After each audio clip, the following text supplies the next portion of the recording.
Hello, Scorpio, Sun, Moon Rising, and Venus Signs. Kamusta po kayo? Sana po'y nasa mabuti kayong kalagayan.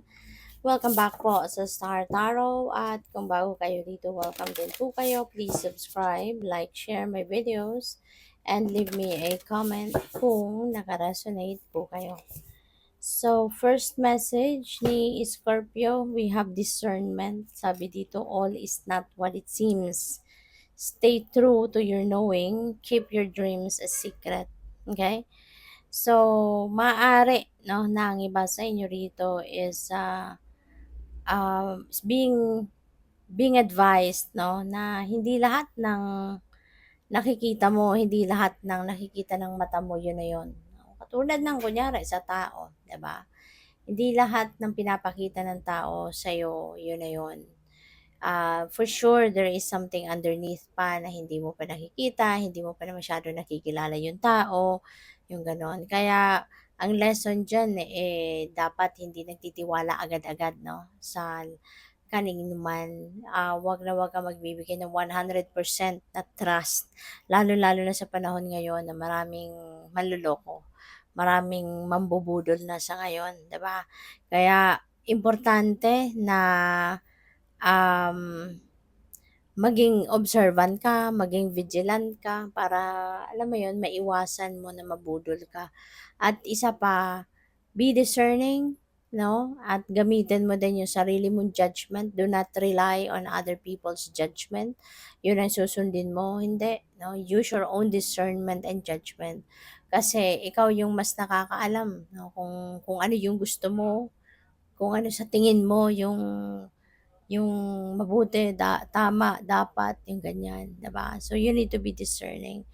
And yeah, kailangan mo din tandaan na hindi lahat ng taong nakangiti sa iyo ay loyal sa iyo, sincere sa iyo. Hindi lahat ng taong nakangiti sa iyo ay gagawa ng mabuti, 'di ba? Kaya kailangan talaga na mag-ano ka, maging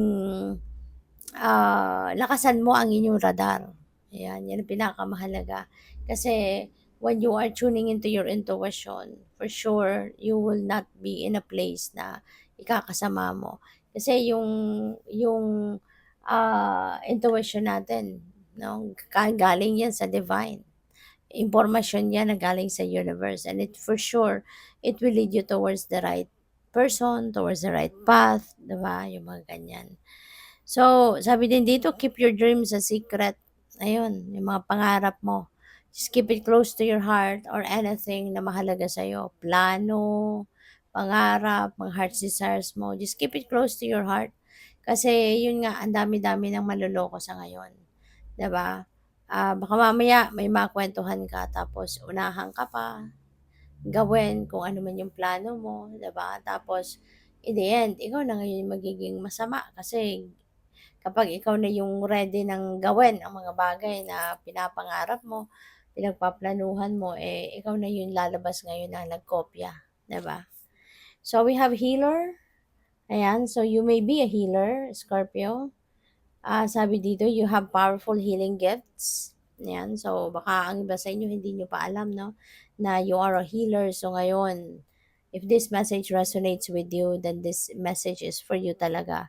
'Di ba? Na meron kang mga healing gifts, meron kang binigyan ka, pinili ka ng universe, no, na maging conduit or maging daan, no, para makapagpadala siya ng kanyang healing energy doon sa mga taong nangangailangan, no? At ikaw ang ginagamit para maghatid nito, yung gano'n. Kaya have faith in your abilities, okay? And stay true to your path as a healer. Kasi maaring ito yung inyong mission sa ngayon. Ito yung inyong purpose in life. We have past lives. Ayan, so ang naririnig ko, deja vu. So baka ang iba sa inyo nakakaranas kayo ngayon ng may mga na-experience kayo na parang nasasabi ninyo sa sarili ninyo, parang nangyari nito sa akin eh. Diba? Nangyari na to, this is exactly what happened in the past, no? Sa mga nakaraan mong experience and maybe that is in your past life. Diba? So, pwedeng ganun. So, what else? Tignan natin kung ano pa ang ganap dito for Scorpio. And by the way, maraming salamat muna for subscribing. And if you haven't subscribed yet, subscribe na kayo. And also, maraming salamat din for not skipping the ads. Malaking bagay po yan sa akin. And also, please click the join button sa baba ng video kung gusto po ninyo na mag-join kayo sa membership. So, we have 7th chakra. Okay? 7th chakra. Archangel Uriel is here as well to guide you, to help you na maano ninyo, mapakinggan or ma-access ninyo yung mga intuitive messages, information, downloads of information and guidance no, na pinapadala sa inyo ng Divine Universe. Archangel Uriel is going to help you na marinig ninyo yan, maintindihan ninyo yan, diba? So we have storm warning. Yan, warning ito sa inyo of upcoming problems. Pero maganda to na merong warning kasi pwede ka pang may gawin, no, para maiwasan or para hindi dumating mangyari yung problema, 'di ba? Or challenge. So, yeah, maaaring this is a heads up para sa iyo para maging extra cautious ka, maging maingat ka sa mga salitang bibitawan mo, maging maingat ka sa mga gagawin mo, sa mga moves mo, sa mga decisions mo, 'di ba? So maging maingat ka, no? Pag-iisipan ninyong mabuti.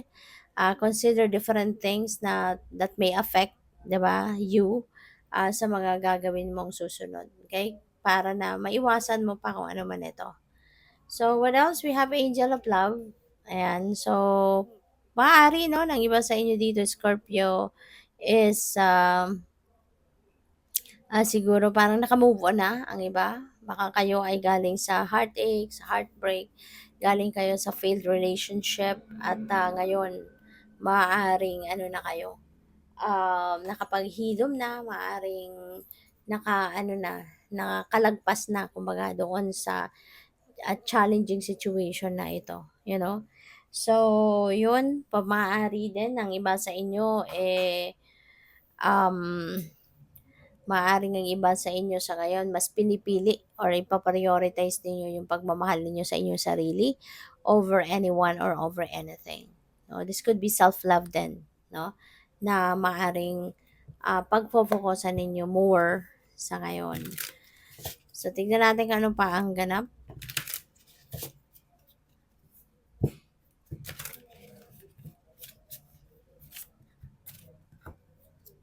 So, we have the Eight of Swords. Eight of Swords is sometimes could be self-sabotaging energy. Baka ang iba sa inyo ngayon, panay negative thinking, panay negative feelings, emotions, siguro nag-worry, ang iba sa inyo, panay worry, panay stress, no? Yung naiisip or yung laman ng isip. So, pwedeng ganun ang ganap.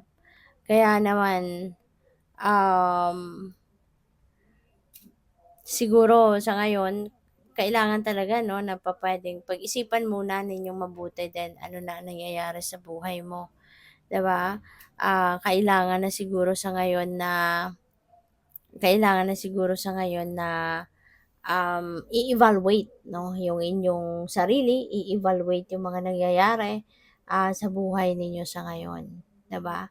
Para nang sa gayon, ma-figure out ninyo ano ba yung anong mali, ano yung blockage sa buhay ko, 'di ba? Ano yung pumipigil sa akin, 'di ba? Kasi most likely, yung sarili mo lang din ang pumipigil sa'yo dito.